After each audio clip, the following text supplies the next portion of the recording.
I'd begin my remarks, as I did in health policy, by thanking you and your family for really being the lead. You have become the face of this issue on behalf of thousands of Michiganian children. I think this is a common sense approach. The substitute really is what Michigan should be looking at.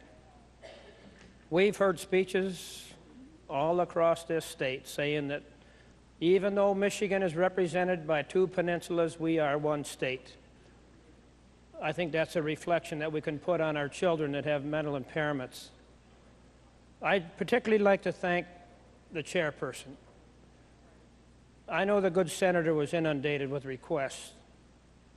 This has been a very difficult issue. But when you get down to the basics of it, what it's really about is kids. Even though the topic is somewhat comprehensive and probably more complex, this is about kids.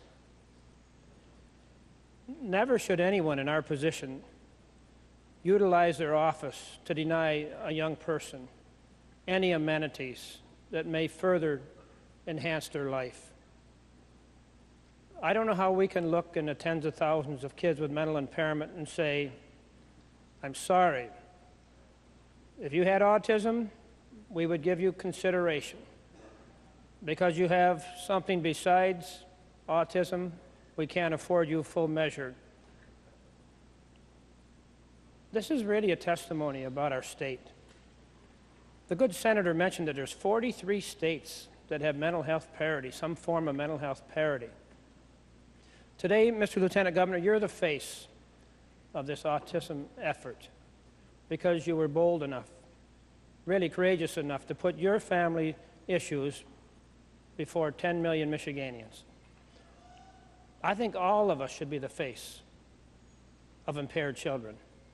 We shouldn't leave anybody behind. Any of us that's a parent, would remember the moment that our children were born. Those were two of the most magical moments of my life. When our daughter was born 15 years ago, when our son was born 12 years ago, those were magical moments. And the first question on our mind upon that arrival was hoping that everything was all right, that they would measure up to what our state would be asking them to do, to be full citizens, offer a full measure of life. Really, that's what we're doing today. We're really picking one kid over another. I don't really want that job. I certainly didn't sign up for it. I don't know how I can answer.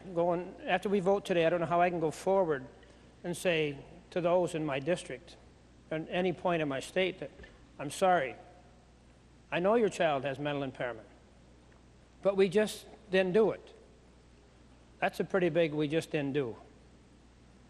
So I think we ought to support this legislation. There's a reason why 43 states have it and none of them have rescinded it, because they think a lot of their kids and a lot about their family. I'm lucky. I'm really lucky. But there's a lot of families every single day that have to give up their time. I think this is not only a compassionate issue, faithful issue, medical issue, now a political issue, but I think it's beyond that.